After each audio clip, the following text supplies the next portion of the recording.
पंचकुला में डीआईजी सुनील दलाल ने press conference कर कहा कि मादक पदार्थों की तस्करी को हमने तोड़ा है, भविष्य में भी इसे ध्वस्त करेंगे।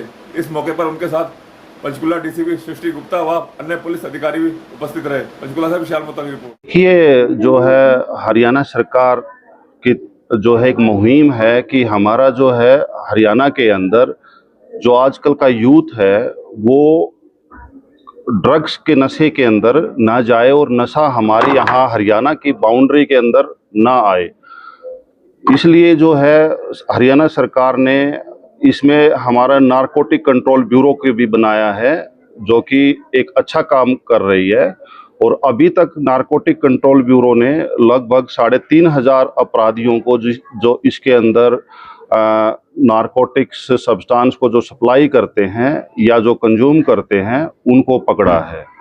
तो और इसी के संदर्भ में मैं बताना चाहूँगा कि अब 11 जून से लेकर के 26 जून तक एक पखवाड़ा चला हुआ है, जिसमें कि सभी हम डिस्ट्रिक्ट में ये बच्चों को, आईटीआई के बच्चों को है या यूनिवर्सिटी के बच्चों को है या आम लोगों को है, हम इसके बारे में ड्रग्स के संबंध में अवेयर कर रहे हैं कि ये नशा जो है बच्चों को ख़राब कर रहा है और भविष्य बच्चों का बर्बाद हो रहा है। तो वो जो है हम वो एनर्जी बच्चों की जो है भविष्य अच्छा बने और देश की प्रगति में वो अपना योगदान दें, इसलिए ये हमारा अवेयरनेस प्रोग्राम चल रहा है। और ये सिरसा से शुरू हुआ था कि 11 जून को और ये 26 जून को फरीदाबाद में फिनिश होगा। तरह तरह के ड्रग्स इस्तेमाल किए जाते हैं, कोई सूंघने के लिए आजकल जो दुकान से मिल जाते हैं शॉप पे वो भी यूज करते हैं, इरेजर वगैरह टाइप की होती है जो चीजें, और सिंथेटिक ड्रग भी आजकल मिले हैं जिससे काफी नुकसान हो रहा है। कैसे हरियाणा पुलिस कैसे देखती है चीजों? हरियाणा पुलिस इनको सभी सब्सटेंस को जो नेचुरल फॉर्म में मिलते हैं या जो कि बनाए जाते हैं, जैसे एलएसडी हो गया, हेरोइन हो गया, इस तरह के जो सब्सटेंस होते हैं मैन मेड होते हैं, वो बड़े घातक होते हैं और हरियाणा पुलिस उनको बड़े ही सीरियस यूज लेकर के चल रही है। और कोई भी किसी टाइप का किसी को बचत का कोई खाता नहीं है। और हमारे जो है डिस्ट्रिक्ट पुलिस के एंटी नारकोटिक्स जो सेल हैं वो भी, और नारकोटिक कंट्रोल ब्यूरो जो है हमारा, वो भी इसमें काफ़ी अच्छे प्रयास कर रहे हैं। और हमारा ये विश्वास है कि हम जल्दी ही जो है हरियाणा को जो है नशा मुक्त की तरफ लेके जाएंगे। सर, निस्संदेह हरियाणा पुलिस बहुत अच्छा काम कर रही है नशे को खत्म करने के लिए, पर जिस तरीके से आजकल टेक्नोलॉजी बढ़ी है, अपराधी नई नई तकनीकें ले आते हैं नशे को बनाने के लिए, तो पुलिस पीछे रह जाती है उन चीजों को लेकर। पुलिस क्या नई तकनीक लेकर के आ रही है इनको और अपराधियों को पकड़ने के लिए?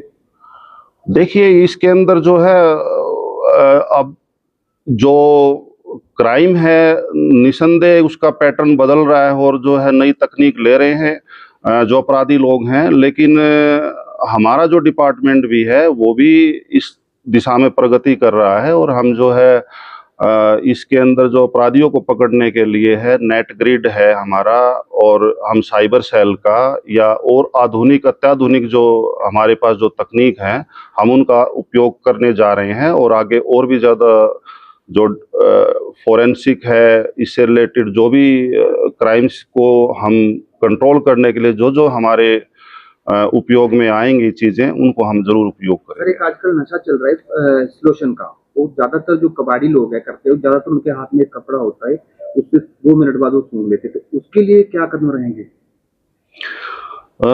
इस संबंध में हम अवेयर करेंगे अपने डिपार्टमेंट को, अपने पुलिस मुलाजिमों को। और जैसे आपने नोटिस में हमारे लेके आए हैं, तो हम इस पे जरूर विचार करके और इसको हम जरूर टैकल करेंगे। हरियाणा पुलिस एक बहुत बिजी डिपार्टमेंट है, एनसीबी भी बहुत बिजी है, उसके बाद भी आप जागरूक करने का एक प्रशंसनीय कदम जो उठाया है, इसके बारे में थोड़ा सा बता दीजिए, जो बच्चों तक और लोगों तक जागरूकता पहुंचा रहे हैं।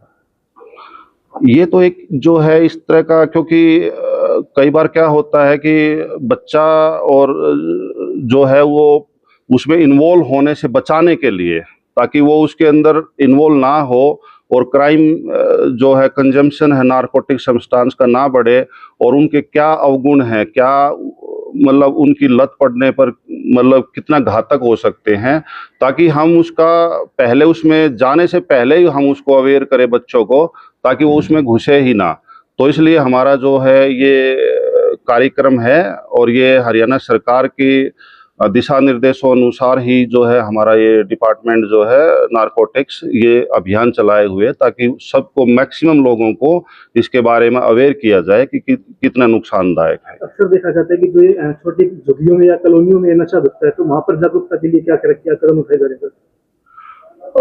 जैसे हम अपने सभी मुलाजिमों को इस संबंध में बता रहे हैं कि जो भी इस टाइप से का जहाँ जहाँ प्रचलन बढ़ रहा है और जो इसमें प्रोन है जो एरिया हैं, जैसे आपने बताया झुग्गी झोपड़ी हैं या और पुअर जो लोग जहाँ रहते हैं या जैसे या कॉलोनी ऐसी जो है जो क्राइम प्रोन है, तो उन कॉलोनियों को के हम जो न चिन्हित कर रहे हैं और इसके उस वहाँ रेड वगैरह और जो भी चीज़ें हमें चाहिएगा हम उसमें टैकल करने के लिए, क्राइम कंट्रोल करने के लिए हम पूरा करेंगे। पंजाब हमारे साथ लगता है, हिमाचल हमारे साथ लगता है। पंजाब को उड़ता पंजाब भी कहा जाता था, कुछ कंट्रोल में।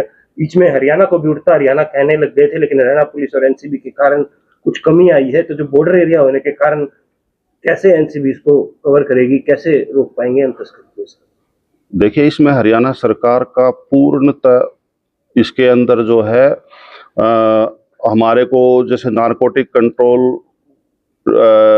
ब्यूरो बनाना और एंटी नारकोटिक सेल स्थापित करना हरियाणा के अंदर, ये इस बात का स्पष्ट संकेत है कि हरियाणा गवर्नमेंट इस संबंध में बिल्कुल भी जीरो टॉलरेंस की नीति अपनाए हुए है। और हमारा जो है विश्वास है, पूर्णतः हम इसमें विश्वास करते हैं कि हम यहाँ उड़ता हरियाणा नहीं बनने देंगे और हम यहाँ हरियाणा से पूर्णतः नशा को खत्म करेंगे आने वाले समय में। Thank you so much. जी thank you. Madam Srishti Gupta, doctor madam, हमारे डीएसपी नारकोटिक्स डिपार्टमेंट से डॉक्टर राजीव रंजन जी, वह यहाँ उपस्थित सभी प्रबुद्ध लर्निंग टीचर्स और अन्य उपस्थित गण और प्यारे स्टूडेंट विद्यार्थियों, आप सभी का यहाँ अभिनंदन, स्वागत और मैं धन्यवाद करता हूँ कि आप यहाँ आए, अपना कीमती समय दिया और हमारे को सुनने का आपने मौका दिया हमारे को। तो जैसा कि आपको बहुत बता चुके होंगे नारकोटिक्स क्या होते हैं, मैडम डॉक्टर ने बताया होगा और मैडम डीसीपी ने भी बताया, काफ़ी अच्छी चीज़ें बताई इन्होंने। तो जैसे कि मैडम बोल रहे थे कि किसी ने ये भी क्वेश्चन रेज किया कि यदि शराब जो है वो नशा करती है तो उसको भी प्रतिबंधित कर देना चाहिए और काफ़ी जो गवर्नमेंट रिवेन्यू कमाती है इससे वो भी छोड़ देना चाहिए। तो इसमें जो चीज़ें आती हैं, इनका जो नशे का क्लासिफिकेशन है, जो कि आप समझोगे ध्यान से, तो हम जो चाय पीते हैं, कॉफ़ी पीते हैं, वो भी नशा है। आपको पता होगा, कोई स्टूडेंट बता पाएगा कि कॉफ़ी के अंदर क्या मिलता है, क्या चाय के अंदर क्या मिलता है और तंबाकू के अंदर क्या मिलता है, निकोटीन। ये भी हमारी जो है एक लत की श्रेणी में आती है और शराब भी एक लत की श्रेणी में आती है और उससे सबसे डेंजरस क्या आती है, नारकोटिक सब्सटेंस, जो कि हमारे दिमाग पर सीधा ब्रेन पर असर करते हैं और वो हमारी जो कॉग्निटिव प्रोसेस होती है, कॉग्निटिव प्रोसेस बेटा होते हैं जो कि सोचने समझने की, रीजनिंग की, हमारी जो ब्रेन की पावर होती है उसको अफेक्ट करते हैं सीधा सीधा। और हम जो है शुरुआत में जो है उसको एक शौक की तरह इस्तेमाल करते हैं। बच्चे जैसे स्टूडेंट है, कोई डिप्रेशन में है, कोई किसी टाइम में है, तो वो उसको शुरू कर देता और दूसरा जो उसका साथी है वो उसको ऑफर करता है। पहले वो सोचता कुछ नहीं होगा, लेकिन धीरे धीरे करके जब वो 2 बार लेगा, 3 बार लेगा, चाहे आप वो सिगरेट ले लीजिए, चाहे वो दूसरा ड्रग्स ले लीजिए, उसका धीरे धीरे धीरे करके वो उसकी गिरफ्त में जाता चला जाएगा।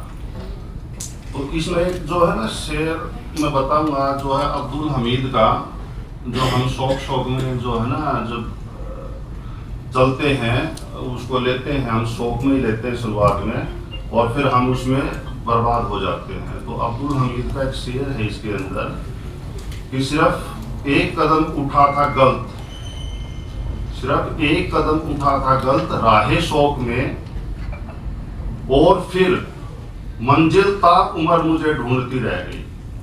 यानी एक बार इंसान जो है इसके कोशिश करता है और फिर जो है ना वापिस फिर कभी वापिस नहीं आ पाता, उसकी गिरफ्त में आ जाता है।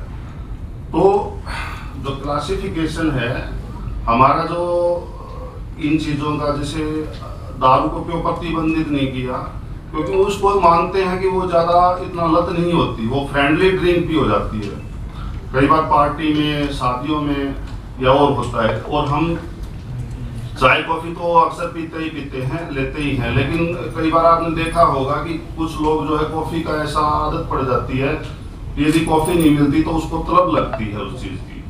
सिगरेट पीने वाले चाय की भी तलब लगती है। तो एक तरह से ये हमारी आदत है।